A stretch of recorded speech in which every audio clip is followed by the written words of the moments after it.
अगर आप UP triple S सी पेट में 99 परसेंटाइल लाना चाहते हैं तथा इससे पहले भी आप कोई एग्जाम दे चुके हैं, जैसे आप यूपी ट्रिपल एस सी पेट की ही तैयारी कर रहे थे इससे पहले, या आपने यूपी पुलिस की तैयारी की है, आपने एसएससी का एग्जाम दिया है, या सेंट्रल या स्टेट गवर्नमेंट के अंतर्गत आप किसी भी एग्जाम की तैयारी कर रहे हैं, तो फिर बेटा आप लोगों के लिए 99 परसेंटाइल लाना एक नॉर्मल सी बात बन जाती है।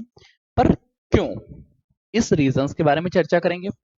कैसे इस बात तक हम लोग पहुंचे कि हम लोग 99 परसेंटाइल में शामिल हों, साथ ही साथ अब हमें तैयारी में क्या क्या चेंजेस लाने चाहिए, इन महत्वपूर्ण बिंदुओं के बारे में आज चर्चा करेंगे। तो चलिए इस सेशन को स्टार्ट करते हैं।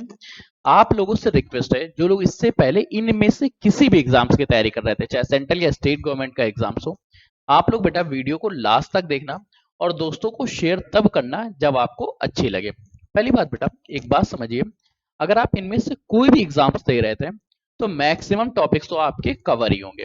जैसे बेटा जीके जीएस में यहाँ केवल सिंधु घाटी सभ्यता, वैदिक संस्कृति, बौद्ध धर्म में बेटा केवल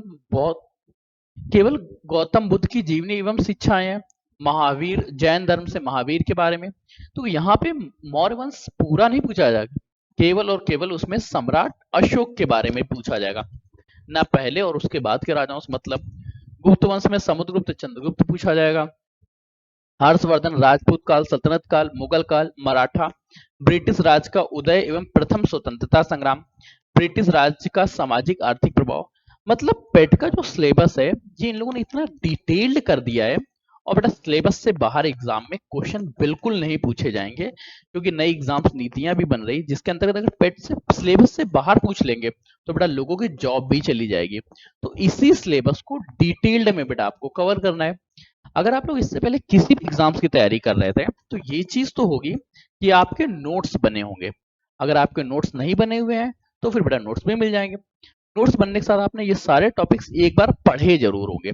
अगर आपने एक बार पढ़ा है तो फिर अब क्या आप फिर से उन्हीं नोट्स को बनाओगे, फिर से उन्हीं टॉपिक्स को पढ़ोगे?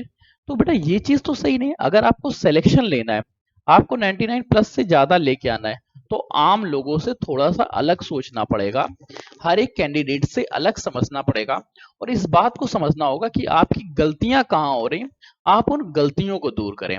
तो फिर बस बेटा अब क्या है, देखो एक बार इसके सिलेबस को देखें, तो सिलेबस को बेटा ध्यान से देखोगे तो जीके जीएस के बेटा यहाँ पे बेटा 50 क्वेश्चन आते हैं, जिसमें जीके जीएस रहता है, स्टैटिक जीके रहता है और करंट अफेयर्स रहता है। सेकंड जो मोस्ट टॉपिक है वो बेटा मैथ का है। मैथ के बेटा 25 मार्क्स आते हैं, 5 नंबर मैथ के रूप में, 5 नंबर ग्राफ के रूप में, 5 नंबर तालिका के रूप, सॉरी 10 क्वेश्चन ग्राफ के रूप में, 10 क्वेश्चन तालिका के रूप में, टोटल 25 क्वेश्चन। हिंदी बेटा आती है 5 नंबर की हिंदी, 5 नंबर के 2 पैराग्राफ आते हैं, 15 नंबर। रीजनिंग के 5 नंबर और बेटा 5 नंबर अंग्रेजी के। इस तरह से जाके इसके 100 नंबरों का बेटा डिस्ट्रीब्यूशन होता है। और यही 100 नंबर लाने के लिए बेटा आपको 2 घंटे का समय मिलता है। 2 घंटे के समय के साथ पॉजिटिव का 1 मार्क्स और नेगेटिव का 1.4, 1/4 या 0.25, 1/4 मार्क्स की बेटा नकारात्मक भी रहती है। अब देखो बेटा इस चीज को समझने के लिए हम लोग एक काम करें, अगर करंट अफेयर्स के हम लोग वो सारे प्रश्न लगा लें जो सन 2000 से लेके 2026 तक पूछे गए। मतलब करंट अफेयर्स जो बेटा जीके जीएस का टॉपिक है, केवल करंट अफेयर्स का तो लेटेस्ट क्वेश्चन रहेंगे, पर जीके जीएस के 2000 से लेके 2026 तक के अगर सारे क्वेश्चंस के हम प्रैक्टिस कर लें, तो क्या कोई क्वेश्चन ऐसा होगा जो आपकी नजर से बाहर जाए? ऐसे ही मैथ की अगर चर्चा करें तो बेटा एक तो इसमें लिमिटेड टॉपिक्स हैं, अगर उन्हीं लिमिटेड टॉपिक्स के हम लोग बेटा 5000 2000 क्वेश्चंस की प्रैक्टिस कर लें, तो क्या कोई ऐसा क्वेश्चन होगा जो आपकी नजर से बाहर जाए? ऐसे बेटा हिंदी में करते हैं, ऐसे ही रीजनिंग में और अंग्रेजी में भी। मतलब जो भी टॉपिक्स है, जैसे एक और एग्जांपल लेते हैं, जैसे यहाँ नदियों के बारे में पूछ रहा है, नदी एवं नदियों की घाटियों के बारे में। अब नदी एवं नदी की घाटी के जितने भी प्रश्न सन 2000 से लेके 2026 तक बेटा पूछे गए, मतलब 26 सालों में जितने भी एग्जाम्स हुए, किसी भी एग्जाम्स में क्वेश्चन पूछे गए, अगर सारे क्वेश्चन आपको एक साथ मिल जाए, एक साथ प्रैक्टिस करने का मौका मिल जाए, तो क्या कोई क्वेश्चन ऐसा होगा जो आपकी नजर से बाहर जाए? जैसे बेटा यहाँ जलवायु और मौसम का टॉपिक है, जलवायु और मौसम के टॉपिक से बेटा 26 सालों के सारे क्वेश्चंस आपके सामने रख दिए जाए, तो क्या एग्जामिनर उससे बाहर का कहीं पूछ सकता है? योजना आयोग पंचवर्षीय योजनाओं में भी इसी तरह से किया जाए। तो इन्हीं चीजों को बेटा एक साथ ऑर्गेनाइज करने के लिए, जैसे बेटा क्या है, हर एक टॉपिक को सब्जेक्ट वाइज ऑर्गेनाइज करने की, तो सीधी चीज है बेटा। जैसे मैथ में केवल कुछ ही टॉपिक्स दिए गए, इन्हीं 7 टॉपिक्स के अगर हजार हजार क्वेश्चंस की प्रैक्टिस आपको एक साथ मिल जाए, तो क्या कोई क्वेश्चन ऐसा होगा जो प्रतिशत से बाहर हो और प्रतिशत के आप 200 400 500 क्वेश्चन लगा चुके हो? बस मैं इसी बात को बताता हूं कि आप 99 परसेंटाइल कैसे लाएंगे। देखो, अभी हम लोगों ने देखा कि 5 टॉपिक्स हैं। 5 टॉपिक कौन कौन से बेटा? जीके जीएस है। जीके जीएस के साथ क्या है बेटा? हिंदी है। हिंदी के अलावा बेटा कौन सा टॉपिक बनता है बेटा? मैथ बचता है। मैथ के साथ आप लोगों के पास क्या है बेटा? रीजनिंग। और रीजनिंग के साथ आप लोगों के पास बचता है बेटा इंग्लिश का टॉपिक। तो अब हम लोग करेंगे क्या? जीके जीएस के 50 क्वेश्चन जैसे क्वेश्चंस बोर्ड में कराए गए थे, जैसे क्वेश्चन बेटा पेपर में आए, ये सारे सारे क्वेश्चन बेटा आप लोगों को टॉपिक वाइज एक साथ देखने को मिल जाएंगे। जैसे सिंधु घाटी सभ्यता आज पढ़ाया गया, तो सिंधु घाटी सभ्यता के 200 500 जितने भी क्वेश्चन 2000 से लेके सन 2026 तक पूछे गए, वो सारे क्वेश्चंस आप लोगों को एक साथ एक जगह मिल जाए। आप उनकी बेटा एमसीक्यूज की प्रैक्टिस करो, और एमसीक्यूज प्रैक्टिस करने के साथ ही साथ हर एक एमसीक्यूज का डिटेल सेशन देख लो। अगर आपने इतना कर लिया तो सिंधु घाटी सभ्यता का कोई सिंगल क्वेश्चन नहीं होगा जो आपकी नजर से बाहर गया हो। इसी तरह से बेटा हिंदी, इसी तरह से मैथ, इसी तरह से रीजनिंग, इसी तरह से इंग्लिश, ये सभी चीजें आप लोगों को एक साथ देखने को मिल जाएंगी। कहाँ पे? तो उसके लिए बेटा आपको छोटा सा काम करना पड़ेगा। ये चीज देखो बेटा, जब किसी के 26 साल के सारे क्वेश्चंस निकाले जाते हैं, तो इसमें टाइम भी लगता है, मैन पावर भी लगता है। तो इसी के लिए आप लोगों से एक छोटी सी बेटा गुरु दक्षिणा मान लीजिए, या आप चार्जेस मान लीजिए, या आप बैच मान लीजिए। तो ये सेशन केवल आप लोगों को एक पेड बैचेस में मिलेगा, जिस बेटा पेड बैच का नाम है UP triple S C PET 2026 के लिए प्रैक्टिस सेट्स, प्रैक्टिस बैच। और इस प्रैक्टिस बैच की बेटा शुरुआत दिन सोमवार से प्रारंभ हो जाएगी। तारीख रहेगी बेटा 10 तारीख। अगर आप लोग बेटा अभी इसमें एनरोल होते हैं, तो इस प्रैक्टिस बैच के साथ आप लोगों को मिलेगा UP triple S C PET 2026 के लिए एक मॉक टेस्ट, जो बेटा 30 मॉक टेस्ट होंगे, और ये मॉक टेस्ट बेटा कंप्लीटली फ्री मिलेंगे। अब क्या करना है प्रैक्टिस बैच में? देखो क्लास कैसे होगी। प्रैक्टिस बैच में पहले तो बेटा 5 क्लासेस होंगी, जो कि आप लोगों का सेम पैटर्न पे होगी। जैसे जीके जीएस के 50 क्वेश्चन हो गए, रीजनिंग के 5 क्वेश्चन हो गए, मैथ के 5 क्वेश्चन हो गए, हिंदी के 15 क्वेश्चन हो गए, मैथ के बेटा 25 क्वेश्चन हो गए, इस तरह से।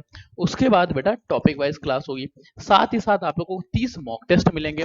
तो इस तरह से कोई ऐसा सिंगल टॉपिक्स नहीं बचेगा जो आपकी नजर से बाहर जाए। आप लोगों को पहले एमसीक्यूज देना होगा, एमसीक्यूज सबमिट करते आप लोगों को बस बेटा पीडीएफ मिल जाएगी। पीडीएफ के साथ ही साथ उसी के बेटा आप लोगों को डिटेल सेशन से एनालिटिक्स मिल जाएगा।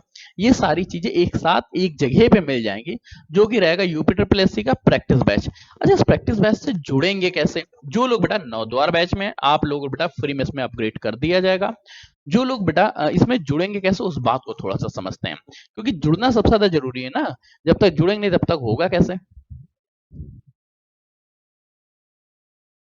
तो फिर बेटा जुड़ने के लिए आपको क्या करना है, आप लोगों को एप्लीकेशन डाउनलोड करना है द एग्जाम्स पढ़िए। अगर आप एप्लीकेशन के अंदर हैं तो फिर बेटा बेस्ट है। आप लोगों को इस बेटा में मिलेगा पेड सेशन का, आप लोगों को यहाँ टॉप पे भी लिंक मिल रहा होगा, यहाँ से भी कर सकते हैं, या आप पेड क्लासेस में आइएगा। पेड क्लास में आपको प्रैक्टिस बैच मिलेगा। प्रैक्टिस बैच में अभी बेटा देखो 10 तारीख से आपकी क्लास स्टार्ट होगी, 3 दिन बेटा, और 13 तारीख जैसा हम लोग हमेशा रहता है 3 दिन तक बेटा आप लोगों को ये 50% डिस्काउंट कोड इसके साथ रन होता रहेगा। रन रहेगा बेटा, बड़ी कोड के साथ आप इसमें एनरोल हो सकते हैं। फीस बेटा केवल 249 रुपीज रहेगी। अगर आप इससे ज्यादा डिले करेंगे तो बेटा आप लोगों को 499 रुपीज कंप्लीट फीस पे करनी पड़ेगी। अभी बेटा कुछ दिन इसके प्रैक्टिस सेशन आप लोगों को एप्लीकेशंस पे देखने को मिलेगा। एप्लीकेशन के साथ ही ये बेटा प्रैक्टिस एप्लीकेशन के साथ यूट्यूब पे स्टार्टिंग के 3 दिन की क्लास एप्लीकेशन और यूट्यूब दोनों पे एक साथ होगी। इसके बाद आप लोगों को क्लास केवल एप्लीकेशंस पे शिफ्ट हो जाएगी। यहां से बेटा क्या रहेगा, हर वो छात्र जिसने तैयारी की है इससे पहले, जिसके नोट्स बने हुए हैं, वो बेटा अपनी तैयारी को 4 चांद लगा सकता है, तैयारी में इंप्रूवमेंट कर सकता है। अगर आपने बेटा पेट 2025 में 80 मार्क्स आए थे, तो इस बार आपको 99 प्लस मार्क्स लेके आना है। तो 99 प्लस मार्क्स की 99 प्लस कैटेगरी में अगर सेलेक्ट होना है, तो बेटा आपको यूपी ट्रिपल एस सी पेट 2026 के प्रैक्टिस बैच से जुड़ना चाहिए। और ये मत करना कि लास्ट में 30 दिन जाके तैयारी करेंगे। तो बेटा एग्जामिनर ने डेट बहुत पहले दे दी है, अभी भी अगर आप इसी इंतजार में रहो कि आखिरी के 30 दिन 40 दिन केवल प्रैक्टिस करेंगे, तो फिर बेटा माशाल्लाह माशाल्लाह, अगर आप अभी से प्रैक्टिस करोगे तभी जाके आप सेलेक्ट होगे। क्योंकि बेटा सेलेक्टेड और नॉन सेलेक्टेड कैंडिडेट्स में ये अंतर रहता है, सिलेक्टेड कैंडिडेट्स अपने हर एक ऑफर को टाइम रहते ही रिवील कर लेता है, और जो नॉन सिलेक्टेड रहता है वो हमेशा सोचता रहता है, इसको कुछ दिन बाहर करेंगे, इसको कुछ दिन बाद कर देंगे, और कुछ दिन करता ही रहता है। यूपीडब्ल्यूएससी पेट 2026 प्रैक्टिस बैच में आप लोगों का स्वागत है। मिलते हैं इस बैच में, तब तक के लिए कीप स्टडी, कीप स्माइलिंग, पढ़ते रहिए, मुस्कुराते रहिए।